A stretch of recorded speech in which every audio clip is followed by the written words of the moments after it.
Have you ever felt like your professors are speaking a totally different language? You read the syllabus, you're trying to follow along in lectures, but words like revision, plagiarism, and deadlines just feel like some kind of secret code. Well, you're definitely not alone, and that's exactly what this explainer is all about.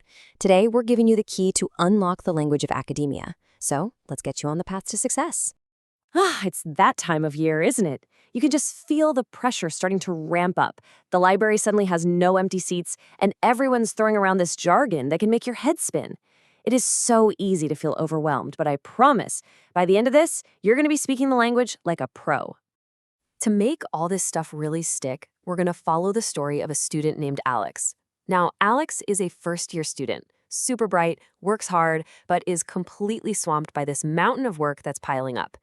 And that mountain, that huge final challenge of the semester, it has a name. And that name is finals. Okay, so these are not just any old tests. Think of them as the academic version of a final boss battle.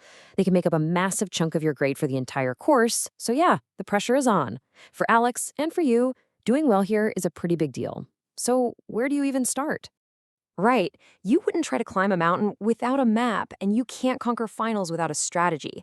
It all starts with a plan. You just can't wander into this hoping for the best. Alex's journey to absolutely acing their finals begins right here by mapping out a solid game plan. Okay, step one is revision. Now, this is so important. Revision is not learning something for the first time. It's all about going back over the material you've already covered to make sure it's really locked in there. It's an active process of reinforcing what you know, not just, passively rereading your notes until your eyes glaze over. To get all this information organized, Alex uses a really powerful tool, a mind map. In fact, take a look at this slide. We actually designed it to look like one. You pop a central idea right in the middle, and then you just branch out with all the key themes and facts. It's a fantastic way to see the big picture and, crucially, how everything connects. Of course, a mind map is just one tool in the toolbox. Alex is also practicing with past papers. These are just exam papers from previous years, so they can get a feel for what the real thing will be like. And to get a deeper understanding, they're digging into academic journals and free online stuff called open educational resources. It's kind of like a treasure hunt for knowledge. All right, so with a plan and the right tools, Alex is ready to step into the most intense phase, what I like to call the pre-exam gauntlet. This is where the strategy becomes action and the real hard work begins. During this period, Alex literally has to bury themselves in their books. It's a perfect way to describe that intense focus, right? It means creating a zone, silencing your phone, and just dedicating some serious, uninterrupted time to studying. It's all about going all in. But how you study is just as important as that you study. On one side, you've got rote learning, just repeating facts over and over and over. We've all done it, and we've all forgotten it a week later. This time, Alex is aiming for something much deeper, to know the material inside out, to really understand it so completely that it becomes a part of their long-term knowledge. So, how do you do that without just repeating things endlessly? Well, Alex uses mnemonics. These are just clever little memory tricks, like using Roy G. Biv to remember the colors of the rainbow. They're a super smart and efficient way to hook key details into your brain. And honestly, they can make studying a little more fun. Now, let's talk about the temptation we've all faced, to cram. This is that last-minute, panicked attempt to stuff weeks of lectures into your brain the night before the exam. And while it might feel like you're doing a lot, it's usually just a desperate last resort. Because Alex started their revision early with a good plan, they get to avoid all that stress. But this whole gauntlet isn't just about exams. Like pretty much every student, Alex is juggling a bunch of things at once. This next part is all about navigating those other big projects and assignments, from that scary, blank first page to the sweet relief of hitting that final deadline. So, alongside all the exam revision, Alex has a huge assignment to deal with.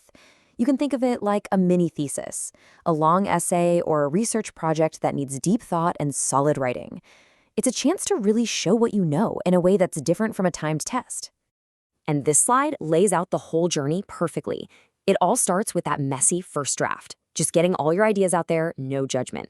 Then comes the really important work of refining it, making sure you're crediting all your sources, and finally, hitting that submit button just before the clock runs out. Feels good, right? Now, let's talk about a massive rule in the academic world: avoiding plagiarism. This is incredibly serious. It's basically the academic version of stealing. It means you're taking someone else's work or ideas and trying to pass them off as your own. Alex is being super careful to cite every single source. It's all about academic integrity. And finally, we have the dreaded deadline. This is that non-negotiable date and time your work has to be in.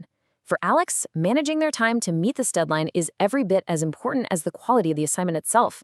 You can't get an extension for bad planning, so staying on track is everything. So, we've broken down the terms, we've looked at the tools, we've faced the challenges. Now let's put it all together.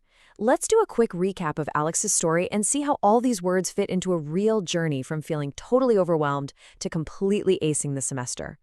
So the story started with that immense pressure of finals, but Alex knew success didn't begin the night before the test. Nope, it started weeks ahead with focused, structured revision.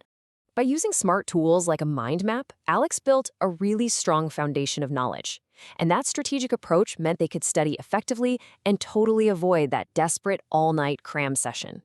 You know, what Alex's story really shows us is that academic success isn't about some kind of magical, natural talent. It's about strategy, it's about discipline, and it's about using the right techniques. You really don't have to be a genius to do well. We love to throw that word genius around, right, to describe someone who's just exceptionally clever. But the real lesson here is that consistent effort and smart work habits will beat raw talent any day of the week. Alex built their success one smart choice at a time.